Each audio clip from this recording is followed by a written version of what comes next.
Halo, selamat pagi pemirsa di Kota Medan, Riau, Palembang, dan daerah lain di Sumatera. Selama 30 menit ke depan, kami akan mengabarkan informasi menarik dari wilayah Sumatera dan sekitarnya. Bersama saya Yudi Handoyo, inilah kabar Sumatera.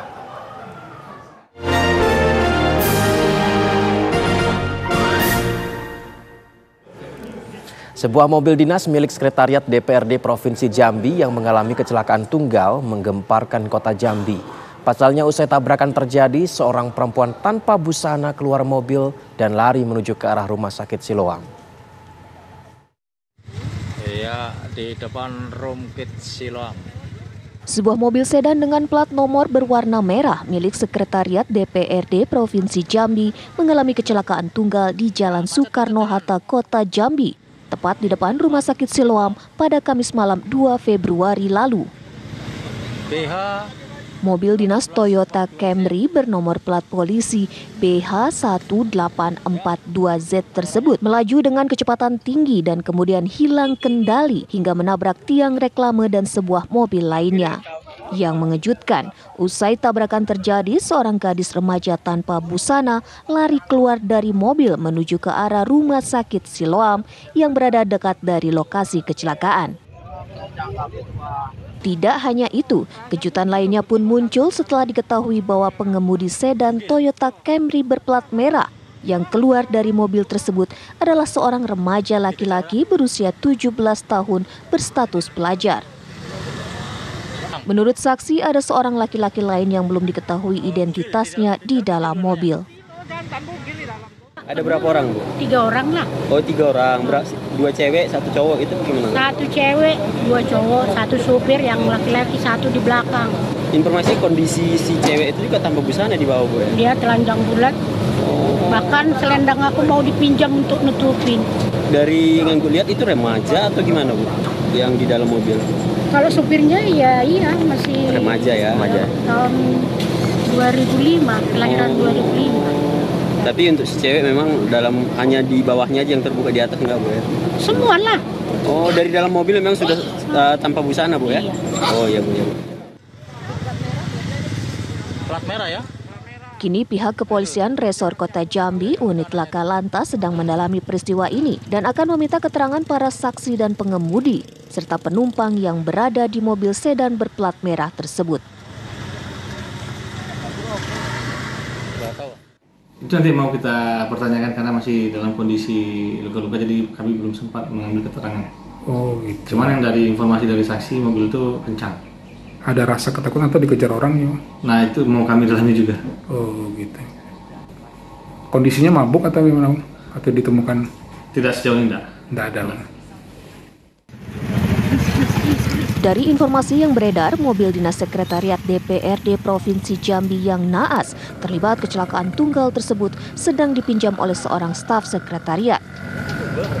Diduga, anak dari staf tersebut menggunakan mobil tanpa izin dan sepengetahuan orang tuanya. Dari Jambi, Bayu Alfarizi, TV One mengabarkan.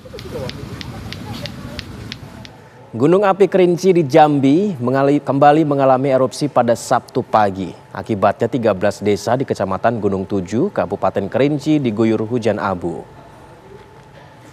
Pemirsa, berdasarkan data dari pos pemantau Gunung api Kerinci di Desa Lindung Jaya, Kecamatan Kayu Aro mencatat bahwa tinggi kolom abu mencapai 200 meter di atas puncak gunung. Dari belasan desa yang terdampak abu vulkanik, yang terparah terjadi di 3 desa, yaitu Desa Pasar Baru Pelompek, Desa Pelompek, dan Desa Telun Berasap. Selain permukiman warga, abu vulkanik juga menutupi lahan perkebunan hingga tanaman mengalami kerusakan. Saat ini Gunung Kerinci berada pada level 2 atau waspada. Masyarakat belum diperbolehkan untuk melakukan aktivitas pada radius 3 km dari kawah gunung.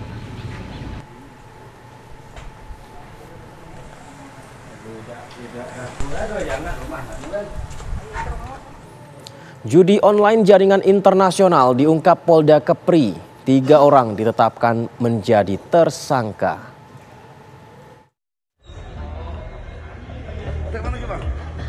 Tiga tersangka judi ini mengoperasikan judi online dengan menyewa 2 unit apartemen di Kota Batam. Dua pelaku, H dan I, ditangkap di satu apartemen, dan dalam pengembangan, seorang pelaku lainnya, A, ditangkap di apartemen berbeda. Mereka mengoperasikan judi online sudah setahun lamanya. Peran mereka sebagai admin, operator, dan pengumpul dana. Mereka sebelumnya beraksi di Filipina dan Malaysia sebelum kemudian berpindah ke Batam. Mereka adalah jaringan internasional yang mereka sudah setahun melakukan itu, omsetnya puluhan juta tiap bulan. Sebenarnya mereka berawal dari mereka warga Batam. Praktik pertama mereka melakukannya ketika heboh masalah itu, mereka melakukannya di wilayah Filipina, kemudian di Malaysia. Ketiga pelaku terancam hukuman 6 tahun penjara. Dari Batam, Kepulauan Riau, Alboin TV One mengabarkan. 4 pengedar sabu jaringan internasional diringkus Polda Riau. Barang buktinya 176 kg sabu disembunyikan di tumpukan kelapa.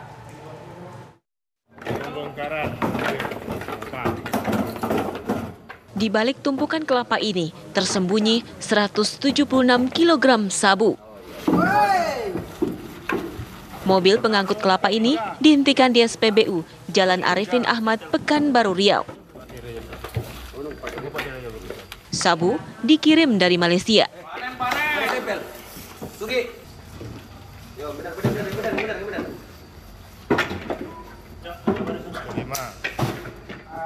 Dalam penyergapan ini, polisi menembak mati seorang pelaku karena nekat menabrak mobil petugas dan meringkus 4 orang lainnya. Para pelaku mengaku untuk menyimpan narkoba tersebut, sang bandar besar memberi mereka upah 1 miliar rupiah.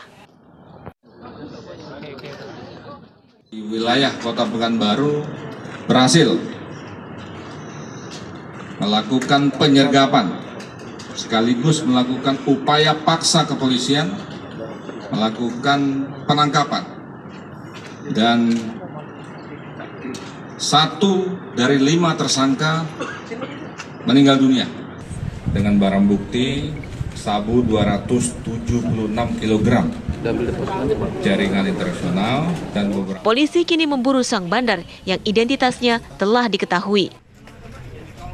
Dari Pekanbaru Riau, Muhammad Arifin, Vicky Ramadan, TV One mengabarkan. Polisi kembali melakukan olah tempat kejadian perkara di rumah seorang ibu muda tersangka pelecehan belasan anak di kawasan Rawasari, Kota Jambi. Sebanyak 17 anak termasuk 2 perempuan menjadi korban pelecehan ibu muda pemilik rental PlayStation ini.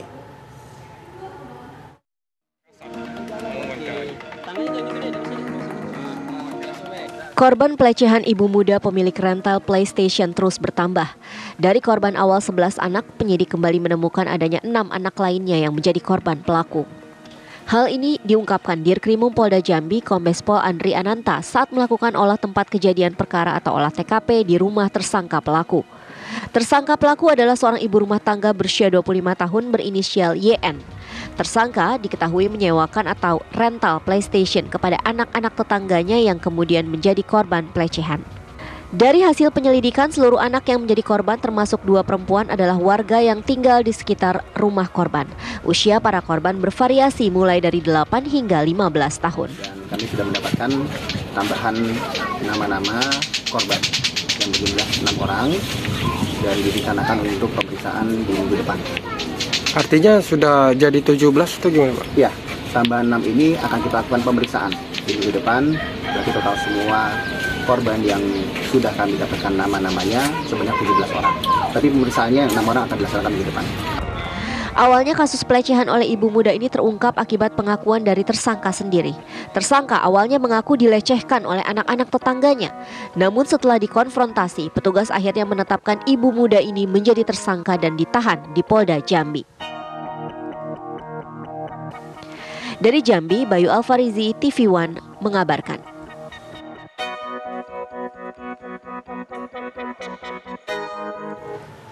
Setelah jeda pariwara berikut ini, pemirsa, kami akan kembali dengan informasi menarik lainnya. Tetap bersama kami.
Jaksa penuntut umum menolak eksepsi yang telah dibacakan oleh tim kuasa hukum Teddy Minahasa dalam persidangan perkara peredaran narkoba di Pengadilan Negeri Jakarta Barat. Namun Ketua Tim Kuasa Hukum Teddy Minahasa, Hotman Paris Hutapea, siap menghadapi putusan sela. Atas keberatan yang diajukan oleh penasihat hukum. Pengadilan Negeri Jakarta Barat menggelar sidang lanjutan terhadap mantan Kapolda Sumatera Barat Teddy Minahasa atas kasus peredaran narkoba. Agenda persidangan dengan pembacaan tanggapan dari Jaksa Penuntut Umum terhadap eksepsi yang diajukan kuasa hukum Teddy Minahasa. Ada beberapa poin eksepsi yang diajukan tim kuasa hukum Teddy, yaitu Pengadilan Negeri tidak berwenang mengadili perkara ini, dakwaan dinilai prematur, dan surat dakwaan JPU error in persona. Pada persidangan pagi ini, JPU menyatakan tidak akan menanggapi eksepsi yang diajukan oleh tim kuasa hukum Teddy dan akan membuktikan dakwaannya dengan alat bukti pada saatnya nanti. Menyatakan bahwa surat dakwaan penuntut umum register perkara PDM 36 datar 36 JKT Barat _01 2003 atas nama terdakwa Teddy Minahasa Putra bin Haji Abu Bakar Almarhum telah disusun sebagaimana mestinya dan telah sesuai dengan ketentuan pasal 143 ayat 2 KUHP, dan karenanya surat dakwaan tersebut dapat dijadikan dasar pemeriksaan perkara ini. 2. Menyatakan eksepsi atau keberatan dari penasihat hukum terdakwa tidak dapat diterima dan ditolak. Ketua Tim Kuasa Hukum Teddy Minahasa, Hotman Paris Hutapea, merasa aneh atas jawaban JPU yang tidak menanggapi eksepsi dan menyatakan kliennya siap menghadapi putusan sela pada Kamis depan. Bagaimana bisa cermat surat dakwaan kalau seseorang dituduh menukar narkoba dengan tawas tapi tidak diuraikan bagaimana cara penukarannya, kapan ditukar, di mana ditukar, siapa saksinya, buktinya apa, sama sekali tidak ada dalam surat dakwaan. Jadi sudah siap untuk menghadapi putusan sela minggu depan? Sudah siap, apapun yang terjadi, Teddy sudah siap. Tapi kalau menyangkut keberatan... Selanjutnya, persidangan akan kembali digelar pada Kamis 9 Februari 2023 dengan agenda putusan sela dari Majelis Hakim. Dari Jakarta, Zinedine Duhan, Maria Asegaf, M. Ishak, Raffi, TV One mengabarkan. Atau patuh terhadap KUHP-nya. Puluhan warga Jatiwarna Bekasi mendatangi Propam Polda Metro Jaya untuk melaporkan Bribka Madih. Warga membuat pelaporan karena tak terima dengan perbuatan Bribka Madih yang memasuki perkarangan tanpa izin dan memasang patok di tanah milik mereka.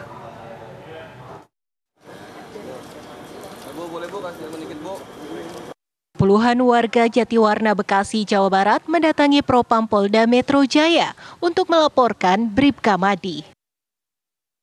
Warga membuat pelaporan karena tak terima dengan perbuatan Bribka Madih yang memasuki pekarangan tanpa izin dan memasang patok di tanah milik mereka.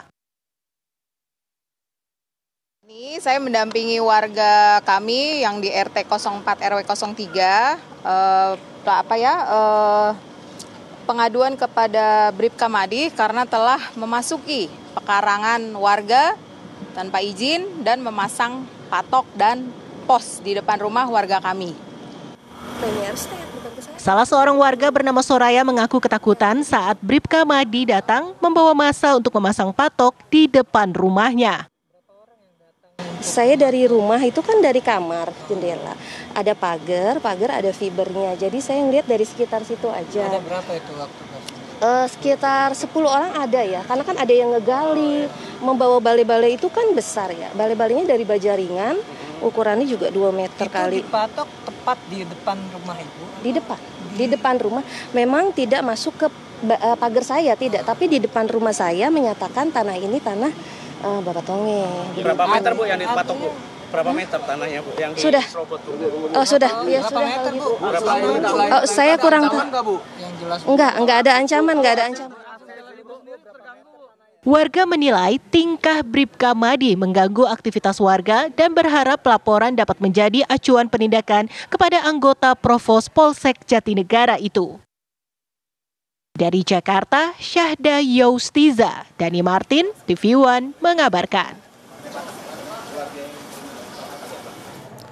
Tersangka pembunuhan berantai Wawon Erawan mengaku sudah memiliki 7 target yang akan ia jadikan korban selanjutnya.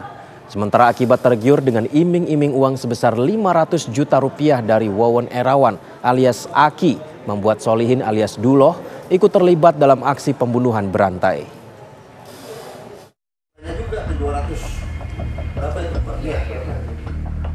Sekilas penampilan Wawon Erawan alias Aki tak berbeda dengan pria paruh baya lainnya. Tubuhnya kurus dan garis kerutan di wajahnya terlihat jelas. Tak ada yang menyangka pria berusia 60 tahun, warga kampung Babakan Mande, Cianjur, Jawa Barat ini adalah pelaku utama pembunuhan berantai terhadap 9 korbannya. Tak hanya 9 orang yang telah dibunuhnya, Wawon ternyata sudah mempunyai target selanjutnya. Tak tanggung-tanggung, ada 7 tenaga kerja wanita yang sudah direncanakan akan dihabisinya. Wawon mengenal para calon korban melalui adik iparnya bernama Yeni yang juga termasuk target selanjutnya. Wawon mengaku memilih TKW sebagai korban karena dianggap mudah dikelabui dengan modus penggandaan uang. Ada target korban lain? Ya pasti ada, Bu. Udah ada? Iya. Siapa? Ya yang belum korban yang masih di sana, yang belum pulang. Ya kenalan korban-korban itu waktu dulu aku disampaikan sama namanya Yeni gitu. Kata aku kan yang dikasih gambaran waktu dulu pertama Yeni, terus kedua Siti gitu. Sama Yeni itu adik ipar saya gitu. Dikasih gambaran sama dia, kalau misalnya nanti kamu punya teman TKW ya bawa aja sama saya gitu. Sementara itu, kini nasib serupa dihadapi Solihin alias Duloh yang kini mendekam di jeruji besi akibat perbuatannya yang keji. Ialah Algojo atau eksekutor dalam serangkaian pembunuhan berantai Wawon CS yang akhirnya diungkap Direktorat Reserse Kriminal Umum Polda Metro Jaya. Tergiur dengan iming-iming uang sebesar 500 juta rupiah, membawa Duloh ke dalam pusaran kasus pembunuhan berantai. Pembunuhan demi pembunuhan dilakukan Duloh. Perintah itu berasal dari sosok Sakti Aki Banyu yang belakangan diketahui merupakan Wawon. 7 dari 9 korban dieksekusi oleh Duloh dengan cara diracun hingga dicekik. Itu yang mati diracun, Ayu Maulana, Ridwan, Wiswandi, 3. Jadi 7 orang. Bapak yang ngelakuin merasakan ya membunuhnya.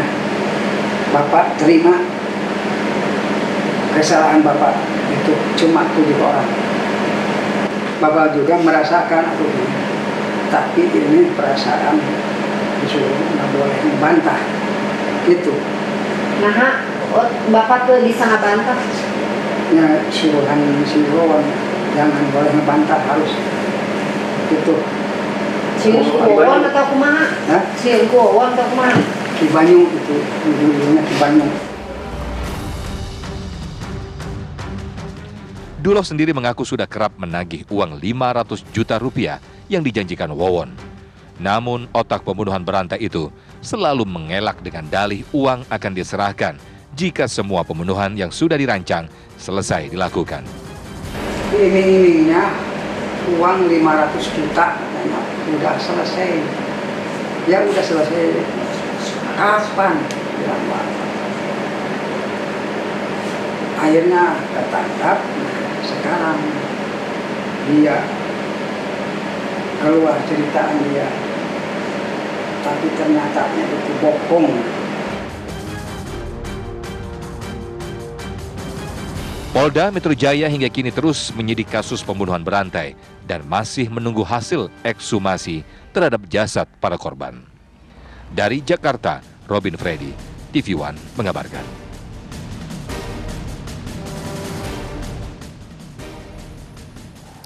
Pimpinan Pusat Muhammadiyah mengumumkan awal Ramadan, Syawal dan Zulhijjah 1444 Hijriah berdasarkan hasil hisab hakiki wujudul hilal yang dipedomani oleh Majelis Tarjih dan Tajdid PP Muhammadiyah.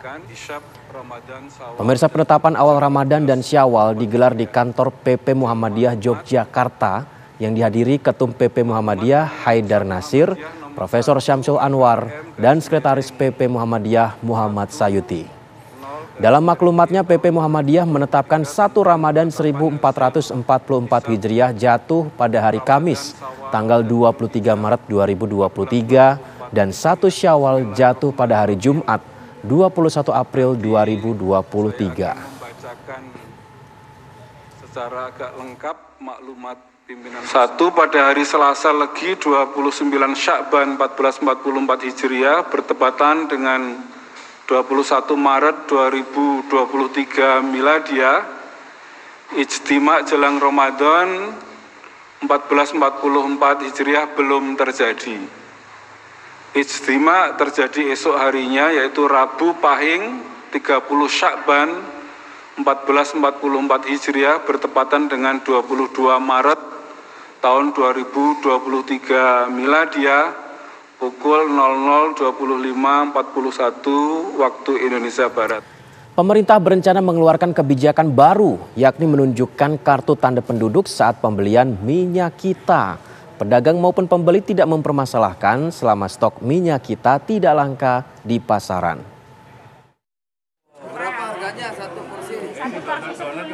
Menteri Perdagangan Zulkifli Hasan hari ini mengunjungi Pasar Tambah Rejo, Surabaya, Jawa Timur.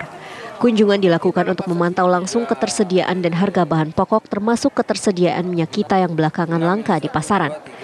Mendak menyebutkan pemerintah mengeluarkan kebijakan baru untuk pembelian minyak goreng bersubsidi, yaitu pembeli harus menunjukkan kartu tanda penduduk. Selain itu, pembelian minyak kita juga dibatasi hanya 10 liter per orang. Akan diutamakan ke pasar dan belinya harus pakai KTP kayak dulu lagi, agar nggak setor, nggak mau borong jual lagi. Tadi kan ibu tadi beli dari perantara, berarti ada yang borong, ada yang menguasai, harga dinaikkan, kemudian dijual dengan harga yang lebih mahal gitu. Jadi nanti kita KTP berlaku lagi, dan online pasar-pasar modern kita kurangi, kita akan masuk ke pasar rakyat lagi, ke pasar-pasar seperti ini. Saat ini sejumlah pedagang di pasar tradisional mengaku minyak subsidi atau minyak kita sangat langka di pasaran. Sementara itu, terkait adanya aturan baru dalam membeli minyak subsidi, pembeli tidak mempermasalahkan asalkan minyak goreng murah tersebut tetap ada di pasaran. Gak masalah ya. Kenapa Bu untuk ini tidak dipermasalahkan? Berarti ya, kita kan secukupnya aja untuk ini sama untuk masak di rumah juga. Gitu. Iya. Ini apa menurut Ibu nanti akan mengganggu atau mempersulit? Ya biasanya dibatasi itu malah mempersulit juga. Berbeda di pasar tradisional Kabupaten Pati, Jawa Tengah, baik penjual maupun pembeli belum mengetahui adanya kebijakan pembelian minyak kita menggunakan KTP. Salah seorang pedagang minyak goreng di Pasar Puri Baru, Eni, mengaku mendapat pasokan stok minyak kita pada hari Minggu kemarin, setelah sebelumnya 2 pekan tak memperoleh kiriman sama sekali.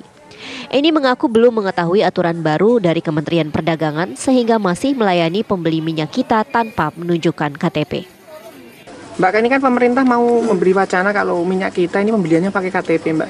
Gimana jenengan tanggapannya? KTP itu pembeli atau penjual? Yang beli. Yang beli. Ya, gimana ya, dipersulit sih sebenarnya. Berarti jenengan apakah sudah tahu, Mbak, kalau ada itu? Belum. Sulitnya memperoleh stok minyak kita membuat pedagang terpaksa menaikkan harga jual minyak bersubsidi ini. Di Pasar Puri Baru Pati, minyak kita dijual seharga Rp15.000 per liternya. Tim TV One mengabarkan. Kami segera kembali pemirsa setelah jeda pariwara berikut ini.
Kamu lagi chatan sama siapa sih sayang? Kok serius banget? Aku lagi nonton sinetron Mas di TV streaming. Habis aku males nonton di TV kita, gambarnya banyak semut. Sayang, sekarang kan siaran TV udah digital. Tinggal dipasangin set-top box-nya, langsung nyala. Ih, keren banget Mas. Aku pindah nonton di TV aja. Lebih enak nonton di TV kan daripada di handphone, nanti sakit matanya. Udah gitu siaran TV digital ini banyak banget pilihan programnya. Bersih gambarnya, jernih suaranya, canggih teknologinya. Siarannya gratis dan nggak pakai kuota internet. Sukseskan migrasi digital, siaran TV digital. Keren!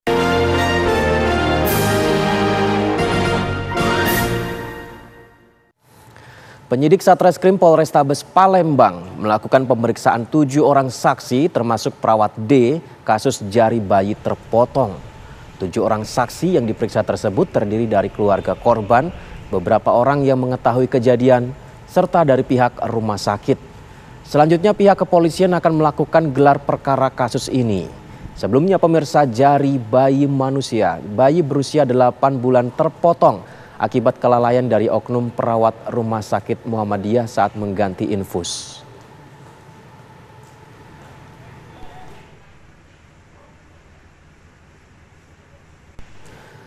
Geram dengan pendukung Bupati Padang Lawas nonaktif, Gubernur Sumatera Utara Edi Rahmayadi mengusir para pendukung tersebut dari kantor gubernur. Mana bupatinya? Bupati siapa? Bupati Padang Lawas. TSO? Iya. TSO udah ke atas? Sudah Pak. Terus ngapain aja rame-rame begini? Edi tersulut emosinya karena kerumunan pendukung Bupati Padang Lawas nonaktif menutup akses masuk kantor gubernur. Kisruh antara pelaksana tugas bupati dan bupati nonaktif diselesaikan dengan dialog antara keduanya yang difasilitasi gubernur. Hasilnya, gubernur tetap menunjuk pelaksana tugas untuk menjalankan roda pemerintahan di Padang Lawas. Usai dilakukan pertemuan, bupati nonaktif dan PLT bupati pun meninggalkan kantor gubernur. Para pendukung kedua belah pihak pun membubarkan diri dengan tertib.